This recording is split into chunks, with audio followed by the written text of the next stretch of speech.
আমাদের বাঙালি সমাজের ১ম সমস্যা হচ্ছে যদি কোনো ঘরে মেয়ে জন্মায়, গিয়ে আগে দেখবে যে মেয়ের গায়ের রং কেমন হয়েছে। সাদা নাকি কালো।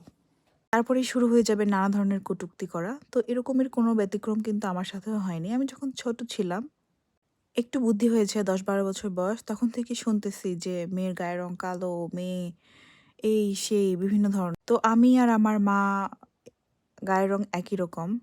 আমাদের বাড়ির বাকিরা কিন্তু অনেক ফর্সা, অনেক সুন্দর।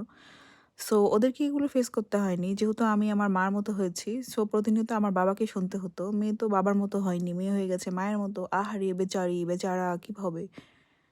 মেয়েকে কোথায় বিয়ে দিবে? কিভাবে হবে? কি অবস্থা?" মানে আমার বাবা যে জন্ম দিয়েছে তার থেকে, আমার পরিবারের থেকে আমার জাস্ট কলিং কিছু আত্মীয়স্বজন আর হচ্ছে আশেপাশের প্রতিবেশীরা এটা নিয়ে খুব মাথা ব্যথা করত। এখন মন চায় ওইগুলোকে বলতে যে, "আপনাদের যে সাদা, সাদা গাধা বাচ্চাগুলো পয়দা করে"